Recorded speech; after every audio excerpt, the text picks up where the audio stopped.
بسم الله الرحمن الرحیم. دا د 23مه سپارې اول درس دی او د یاسین سوره چې شپږ دېرشمه سوره ده 22 نه تر 55 آیت ترجمې سره ولولئ چې بهتره پې پوه شئ. اعوذ بالله من الشیطان الرجیم. وما لی مفهوم دی او څه دی لپاره زما، نسلخو مفهوم دی چې راوباسو، کالعرجون مفهوم دی چې په شان د څانګې یعنی د خرما، فی فلک یسبحون مفهوم دی چې په مدار کې لامبو وهي،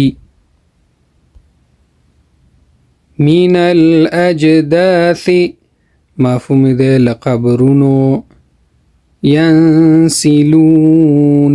نو که غواړئ چې دا درسونه تاسو تعقیب کړئ په انټرنیټ کې او زده کړئ نو طریقه تاسو ته ښیم چې څه رقم کولی شئ چې غونډ درسونه تاسو د اول نه اخره پورې تعقیب کړئ. د ټولو نه مخکې باید اول یوټیوب خلاص کړئ، که موبایلي ټابلیټي یا کمپیوټري. دغسې تاسو ته به دغسې سرچ بار د یوټیوب ظاهر شي، نو دې ځای کې به تاسو دغه قسمت کې ولیکئ چې 2 ټي وي، فاصله به ورکئ ټي وي، نو بیا به سرچ کړئ 2 ټي وي چې ولیکل سرچ نه بعد دغه تاسو ګورئ، زه به تاسو ته رقم دا به تاسو سلیکټ کړئ، دا به تاسو اوکې کړئ. صحیح ده، دا هم چې اوکې که 2 ټي وي چینل تاسو ته خلاص شو. نو مهمترین بخش چې دی دغه دی سبسکرایب. د سبسکرایب بټن له فشار ورکړئ چې سبسکرایب شي. دغه دی سبسکرایب، دا اوس سبسکرایب شو. بعد د دې نه چې دا سبسکرایب هم که نو دا ډیر مهم ځکه دی سبسکرایب چې تاسو ته به همیشه د دې معلومات راځي. کومه ویډیو چې د درس باره کې راځي نو تاسو ته حتما معلومات راځي چې نوې ویډیو راغلي، تاسو کولی شئ خپل درسونه تعقیب کړئ. نو دې نه بعد به موږ پلی لیست سلیکټ کړو. پلی لیست هم چې انتخاب کړئ کې غونډ درسونه دي. پلی لیستونو کې غونډې سپارې شته، مثلا 14مه سپاره شوه، 15مه شوه، 14مه شوه، هره سپاره مثلا اول پورې 4مه سپاره شوه، دا د اول جز اوله سپاره. نو په طور مثال مثلا 11مه سپاره به زه انتخاب کړم. اوس دې کې چې دي دا درسونه دي، مثلا هر درس چې تاسو پکې کاري، مثلا دویم درس دی، مثال دا دویم درس دی. اعوذ بالله من الشیطان الرجیم.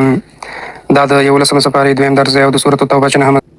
نو دغه طریقه ده چې تاسو کولی شئ چې په اسانه طریقې سره دا درسونه پیدا کړئ او ادامه ورته ورکړئ. نو که غواړئ چې دا درسونه تاسو تعقیب کړئ په انټرنیټ کې او زده کړئ نو طریقه تاسو ته ښیم چې څه رقم کولی شئ چې غونډ درسونه تاسو د اول نه اخره پورې تعقیب کړئ. د ټولو نه مخکې باید اول یوټیوب خلاص کړئ، که موبایلي ټابلیټي یا کمپیوټري. دغسې تاسو ته به دغسې سرچ بار د یوټیوب ظاهر شي، نو دې ځای کې به تاسو دغه قسمت کې ولیکئ چې 2 ټي وي، فاصله به ورکئ ټي وي، نو بیا به سرچ کړئ 2 ټي وي چې ولیکل سرچ نه بعد دغه تاسو ګورئ، زه به تاسو ته رقم دا به تاسو سلیکټ کړئ، دا به تاسو اوکې کړئ. صحیح ده، دا هم چې اوکې که 2 ټي وي چینل تاسو ته خلاص شو. نو مهمترین بخش چې دی دغه دی سبسکرایب. د سبسکرایب بټن له فشار ورکړئ چې سبسکرایب شي. دغه دی سبسکرایب، دا اوس سبسکرایب شو. بعد د دې نه چې دا سبسکرایب هم که نو دا ډیر مهم ځکه دی سبسکرایب چې تاسو ته به همیشه د دې معلومات راځي. کومه ویډیو چې د درس باره کې راځي نو تاسو ته حتما معلومات راځي چې نوې ویډیو راغلي، تاسو کولی شئ خپل درسونه تعقیب کړئ. نو دې نه بعد به موږ پلی لیست سلیکټ کړو. پلی لیست هم چې انتخاب کړئ کې غونډ درسونه دي. پلی لیستونو کې غونډې سپارې شته، مثلا 14مه سپاره شوه، 15مه شوه، 14مه شوه، هره سپاره مثلا اول پورې 4مه سپاره شوه، دا د اول جز اوله سپاره. نو په طور مثال مثلا 11مه سپاره به زه انتخاب کړم. اوس دې کې چې دي دا درسونه دي، مثلا هر درس چې تاسو پکې کاري، مثلا دویم درس دی، مثال دا دویم درس دی. اعوذ بالله من الشیطان الرجیم. دا د 11مه سپاره دویم درس دی او د سورۃ التوبه چې 9.